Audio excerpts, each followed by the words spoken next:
It's hard to imagine the picture these students drew in their minds about today could have looked anything like this. A stark contrast to the moment of silence honoring gun violence victims, including 2 of their peers who died in a shooting earlier this week. There seems to be a new shooting every month. It was all part of a concerted effort to stand with other young people across the country calling for gun reform on the anniversary of the Columbine shooting. So just stay on the sidewalks. No silence and gun violence. No more silence and gun violence. No silence and gun violence. Group after group walking out of their schools to meet up in downtown Asheville. I can't believe it when I look this way and that way and there's just people stretching both directions. It's incredible. From all of that to this. We are here to honor the people who wanted to die and to make sure that guns aren't in our school, around our school, and that we don't have to worry every day about being shot. We do not need your opinion here because your argument is very different from ours right now, and you are. So that's good. We can find a middle ground. Oh, It highlights the contentious battle students have entered when it comes to guns. We're going to school and being in fear that we're going to get killed. Yeah? I go to school every day and am so scared that someone's going to come into my school and kill me. Maybe you should have guns. You can see they're just not letting up, you know. We have people over there, you know, and they're just fighting back with fact and, you know, emotion. A generation refusing to back down for something it believes in. To me, it's not about getting rid of guns, it's about the control of them and who can have them.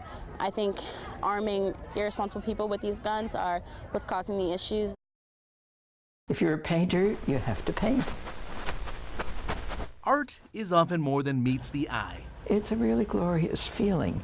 Sometimes it transports you to a different time or a different place. This is a painting of Williamsburg. For painter Lenore Barnett, every brushstroke is an escape.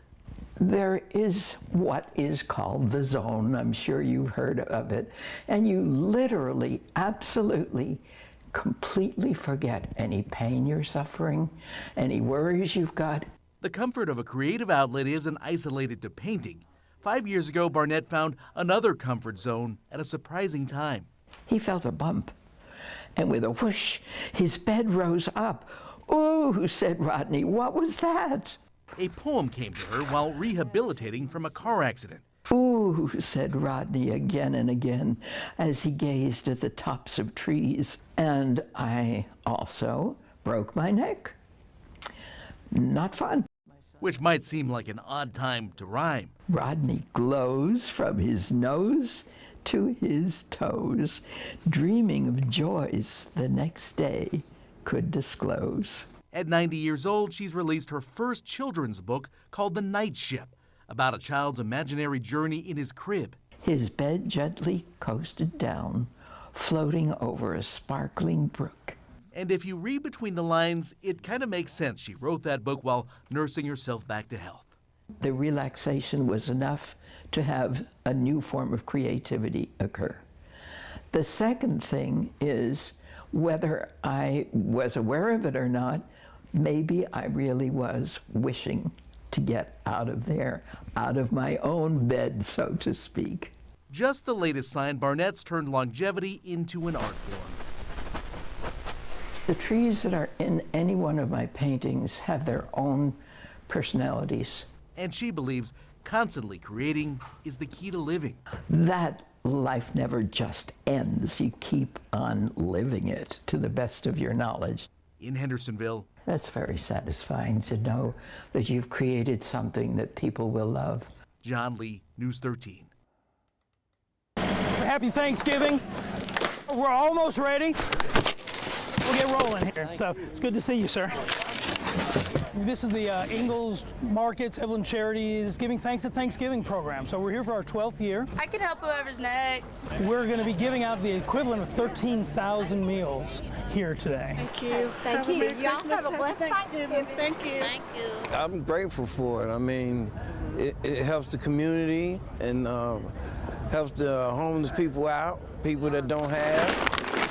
I'll help you do your car. It's a part of giving back to a community. Has given me so much in my life. It's a part of dedication. It's part of, you know, being a leader in your family. To, you know, to show your family that you're out and you're dedicating your time and helping others. God bless you. So you're gonna want one of these instructions. I enjoy it. Oh man, you're gonna want one of these. I like getting up early anyway, so I've been here since it opened, and it's something I can get to do and make me feel good. Nobody has a reason to actually go hungry here. They help out a lot of different people. They do a lot of good things. I know it's helped my family in the past for sure. We'll have a lot of turkey to eat. It means a lot to all of us because we're able to share so much. And some of those folks we serve, sometimes it's just a real stretch to be able to have enough food at home, let alone on a special holiday like Thanksgiving. It's amazing.